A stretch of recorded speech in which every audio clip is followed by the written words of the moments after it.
Assalamualaikum warahmatullahi wabarakatuh. Salam sejahtera bagi kita semua.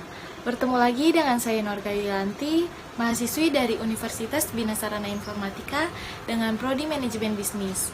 Pada kesempatan kali ini, saya masih membahas tentang dasar-dasar perpajakan. Menurut Adam Smith, prinsip pemungutan pajak dibagi menjadi 4. Yang pertama ada equality, yaitu tekanan suatu pajak disesuaikan dengan kemampuan seseorang membayar pajak tersebut. Yang kedua ada certainty, yaitu pajak yang dibayarkan harus jelas dan tidak bisa ditawar, sesuai dengan peraturan perundang-undangan yang telah berlaku atau sesuai dengan asas hukum. Yang ketiga ada convenience, yaitu dalam memungut pajak kita harus memperhatikan kondisi atau saat-saat yang baik dan tepat. Misalkan setelah wajib pajak itu mempunyai penghasilan.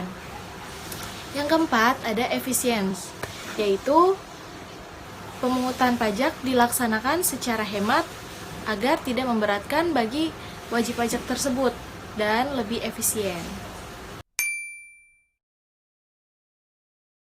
Selanjutnya ada sistem pemungutan pajak. Apa sih definisi dari sistem pemungutan pajak? Sistem pemungutan pajak adalah suatu cara yang digunakan untuk menghitung besarnya suatu pajak yang harus dibayarkan oleh wajib pajak kepada negara atau pemerintah.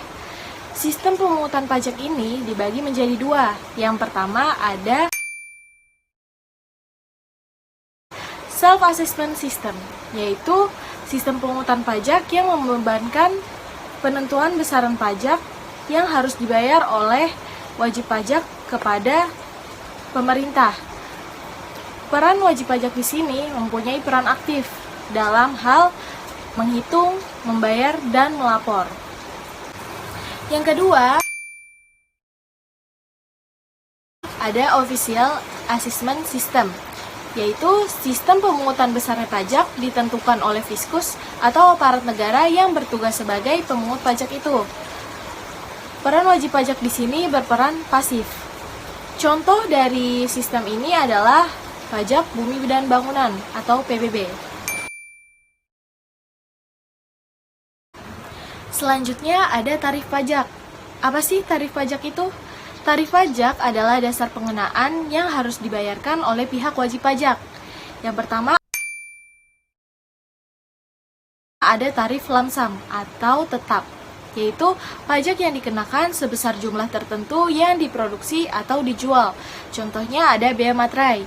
Bea materai 6.000, tetapi sekarang pada tahun 2021 berubah menjadi 10.000.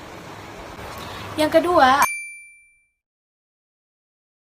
ada tarif proporsional, yaitu tarif pajak yang presentasinya tetap meskipun terjadi perubahan pada dasar pengenaan pajak. Contohnya adalah PPN. PPN presentasinya akan tetap 10%. Yang ketiga ada tarif progresif, yaitu tarif akan semakin meningkat sebanding dengan naiknya dasar pengenaan pajak. Contohnya misalkan kita beli motor yang kedua. Pada saat motor pertama kita tidak terkena oleh pajak progresif, tetapi untuk motor kedua, kita terkena pajak progresif tersebut. Yang keempat, ada tarif degresif, yaitu kenaikan presentasi akan semakin rendah ketika dasar pengenaan pajak tersebut semakin meningkat. Jadi perbedaannya di sini progresif dan degresif adalah kalau progresif dia akan semakin meningkat dan untuk degresif sendiri dia akan semakin rendah. Yang kelima,